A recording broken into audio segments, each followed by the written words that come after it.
Hello बच्चों। Welcome to Hindi पाठशाला। आज हम पढ़ेंगे क्या निराश हुआ जाए।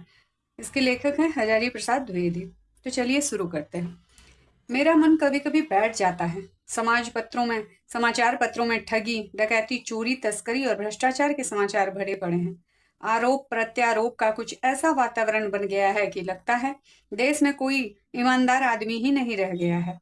हर व्यक्ति संदेह की दृष्टि से देखा जा रहा है। जो जितने ऊंचे पद पर हैं, उनमें उतने ही अधिक दोष दिखाई जाते हैं। एक बहुत बड़े आदमी ने एक बार मुझसे कहा था कि इस समय सुखी वही है जो कुछ नहीं करता है। जो कुछ भी करेगा उसमें लोग दोष खोजने लगेंगे। उसके सारे गुण भुला दिए जाएंगे और दोषों को बढ़ा चढ़ाकर दिखाया जाने लगेगा। दोष किसमें नहीं होते। यही कारण है कि हर आदमी दोषी अधिक दिखाए दिख रहा है, गुणी कम या बिल्कुल ही नहीं। स्थिति अगर ऐसी है तो निश्चय की ही चिंता का विषय है। क्या यही भारतवर्ष है जिसका सपना तिलक और गांधी ने देखा था? विवेकानंद और राम तीर्थ का आध्यात्मिक ऊंचाई वाला भारतवर्ष कहाँ है? रविंद्रनाथ ठाकुर और मदन मोहन मालवीय का महान सांस्कृतिक सभ्यता वाला भारतवर्ष किस अतीत के गहवर में डूब गया? आर्य और द्रविड़, हिंदू और मुसलमान, यूरोपीय और भारतीय आदर्शों की मिलन भूमि महामानव समुद्र क्या सूख ही गया? मेरा मन कहता है कि ऐसा हो नहीं सकता। हमारे महान मनीषियों के सपनों का भारत है और रहेगा। ऊपर की सतह पर जितना भी कोलाहल और उथल पुथल क्यों न दिखाई दे रहा हो, नीचे शांत अचंचल गंभीर्य में अब भी भारत महान है, अनुकरणीय है। यह सही है कि इन दिनों कुछ ऐसा माहौल बना है कि ईमानदारी से मेहनत करके जीविका चलाने वाले निरीह और भोले भाले श्रमजीवी पिस रहे हैं। झूठ और फरेब का रोजगार करने वाले फल फूल रहे हैं। ईमानदारी को मूर्खता का पर्याय समझा जाने लगा है। सच्चाई केवल भीरू और बेबस लोगों के हिस्से में पड़ी है। ऐसी स्थिति में जीवन के महान मूल्यों के बारे में लोगों की आस्था ही हिलने लगी है।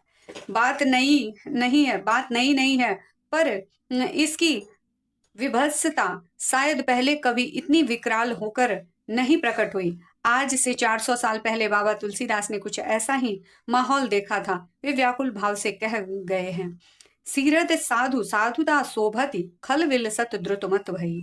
परंतु अधिकांश साधनों और सुविधाओं के साथ साथ की प्रवृत्ति को धन संकट की प्रवृत्ति को जैसा बढ़ावा इस समय मिला है, वैसा उन दिनों नहीं था।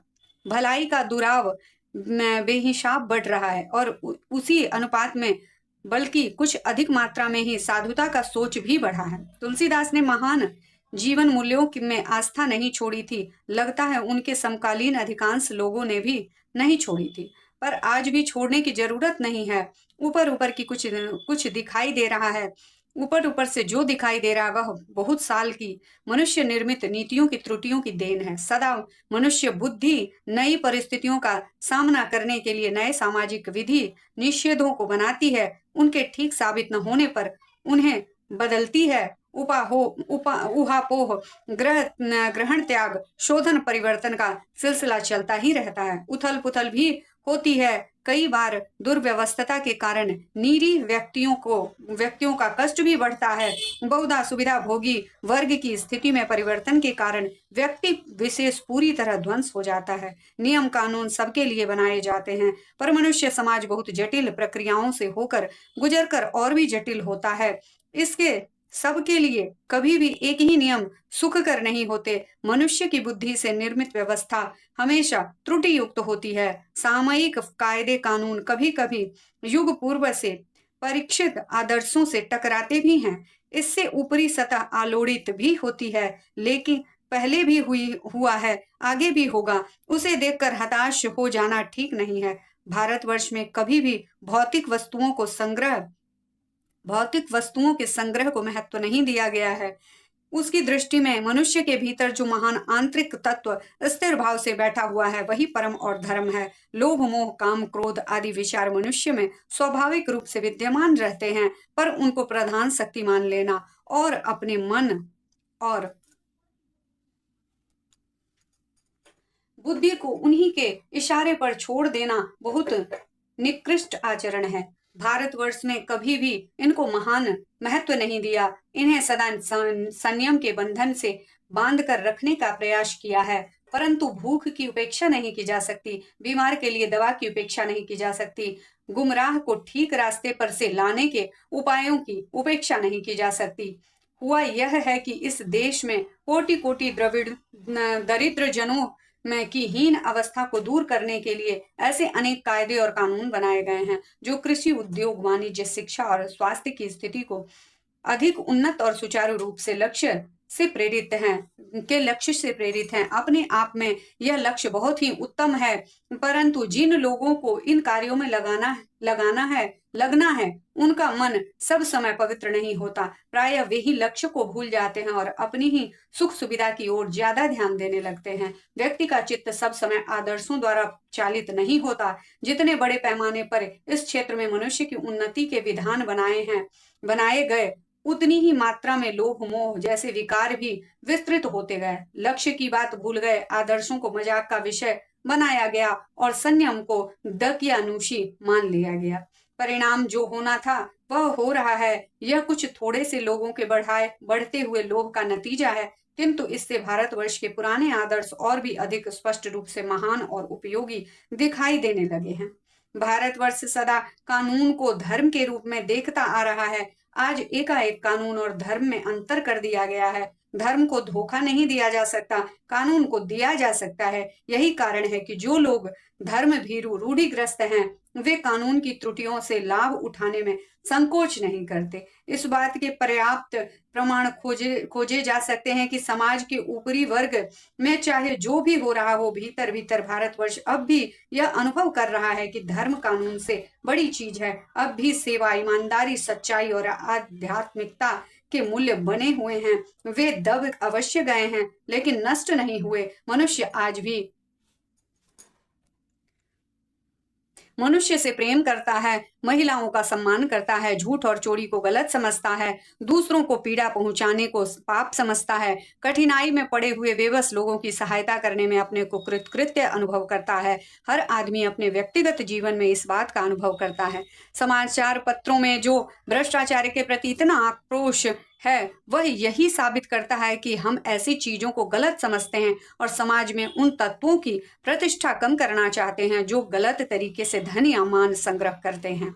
दोषों का पर्दाफाश करना बुरी बात नहीं है। बुराई यह मालूम होती है कि किसी के आचरण में गलत पक्ष को उद्घाटित करते समय उसमें रस लिया जाता है और दोषोद्घाटन को एकमात्र कर्तव्य मान लिया जाता है। बुराई में रस लेना बुरी बात है, अच्छाई में उतना ही रस लेकर उजागर न करना और भी बुरी बात है। सैकड़ों घटनाएं ऐसी घटती हैं जिन्हें उजागर करने से लोक चित्त में अच्छाई के प्रति भावना जागती है। एक बार रेलवे स्टेशन पर टिकट लेते हुए गलती से मैंने 10 की बजाय 100 रुपए का नोट दिया और जल्दी जल्दी गाड़ी में आकर बैठ गया। थोड़ी देर में टिकट बाबू उन दिनों के सेकंड क्लास के डब्बे में हर आदमी का चेहरा पहचानता हुआ उपस्थित हुआ। उसने मुझे पहचान लिया और बड़ी विनम्रता के साथ मेरे हाथ में 90 रुपए दिए और बोला, यह बहुत बड़ी गलती हो गई थी। आपने भी नहीं देखा, मैंने भी नहीं देखा। उनके चेहरे पर विचित्र संतोष की गरिमा थी। मैं चकित रह गया। कैसे कहूं कि दुनिया में सच्चाई और ईमानदारी लुप्त हो गई है। वैसी अनेक अवांछनीय घटनाएं भी हुई हैं, परंतु यह एक घटना ठगी और वंचना की अनेक घटनाओं से अधिक शक्तिशाली है। एक बार मैं बस में यात्रा कर रहा था। मेरे साथ मेरी पत्नी और 3 बच्चे थे। बस में कुछ खराबी थी, रुक रुक कर चलती थी। गंतव्य से कोई 8 किलोमीटर पहले ही एक निर्जन सुनसान स्थान में बस ने जवाब दे दिया। रात के कोई 10 बजे होंगे। बस में यात्री घबरा गए। कंडक्टर ऊपर गया और एक साइकिल लेकर चलता बना। लोगों को संदेह हो गया कि हमें धोखा दिया जा रहा है। बस में बैठे लोगों ने तरह तरह की बातें शुरू कर दी। किसी ने कहा यहाँ डकैती होती है। 2 दिन पहले इसी तरह एक बस को लूटा गया था। परिवार सहित अकेला मैं ही था। बच्चे पानी पानी चिल्ला रहे थे। पानी का कहीं ठिकाना न था। ऊपर से आदमियों का डर समा गया था। कुछ नौजवानों ने ड्राइवर को पकड़कर मारने पीटने का हिसाब बनाया। ड्राइवर के चेहरे पर हवाइयां उड़ने लगी। लोगों ने उसे पकड़ लिया। वह बड़े कातर ढंग से मेरी ओर देखने लगा और बोला, हम लोग बस का कोई उपाय कर रहे हैं, बचाइए, ये लोग मारेंगे। डर तो मेरे मन में भी था, पर उसकी कातर मुद्रा देखकर मैंने यात्रियों को समझाया कि मारना ठीक नहीं होगा, परंतु यात्री इतने घबराए हुए थे कि वे मेरी बात सुनने को तैयार नहीं हुए। कहने लगे, इसकी बातों में मत आइए, धोखा दे रहा है, कंडक्टर को पहले ही डाकुओं के यहाँ भेज दिया है। मैं भी बहुत भयभीत था, पर ड्राइवर को किसी तरह मारपीट से बचाया। 1.5-2 घंटे बीत गए। मेरे बच्चे भोजन और पानी के लिए व्याकुल थे। मेरी और पत्नी की हालत बुरी थी। लोगों ने ड्राइवर को मारा पीटा तो नहीं, पर उसे बस से उतार कर एक जगह घेर कर रखा। कोई भी दुर्घटना होती है तो पहले ड्राइवर को समाप्त कर देना उन्हें उचित जान पड़ा। मेरे गिड़गिड़ाने का कोई विशेष असर नहीं पड़ा। इसी समय क्या देखता हूँ कि एक खाली बस चली आ रही है और उस पर हमारी बस का कंडक्टर भी बैठा हुआ है। उसने आते ही कहा, अड्डे से नई बस लाया हूँ, इस बस पर बैठिए, यह बस चलने लायक नहीं है। फिर मेरे पास एक लोटे में पानी और थोड़ा दूध लेकर आया और बोला, पंडित जी, बच्चों का रोना मुझसे देखा नहीं गया, वहीं दूध मिल गया, थोड़ा लेता आया। यात्रियों में फिर जान में जान आई। सबने उसे धन्यवाद किया। ड्राइवर ने माफी मांगी और 12 बजे से पहले ही सब लोग बस अड्डे पहुंच गए। कैसे कहूँ, मनुष्यता एकदम समाप्त हो गई है। कैसे कहूँ कि लोगों में दया माया रह ही नहीं गई। जीवन में न जाने कितनी ऐसी घटनाएं हुई हैं जिन्हें मैं कभी भूल नहीं सकता। ठगा भी गया हूँ, धोखा भी खाया है, परंतु बहुत कम स्थलों पर विश्वासघात नाम की चीज मिली है। केवल इन्हीं बातों का हिसाब रखूं जिनमें धोखा खाया है तो जीवन कष्टकर हो जाएगा, परंतु ऐसी घटनाएं बहुत कम नहीं हैं जहां लोगों ने अकारण सहायता की है, निराश मन को ढाढ़स दिया है और हिम्मत बंधाई है। कविवर रविंद्रनाथ ठाकुर ने अपने एक प्रार्थना गीत में भगवान से प्रार्थना की थी कि संसार में केवल नुकसान ही उठाना पड़े, धोखा ही पंखाना पड़े, तो ऐसे अवसरों पर भी हे प्रभु, ऐसी शक्ति दो कि मैं तुम्हारे ऊपर संदेह न करूं।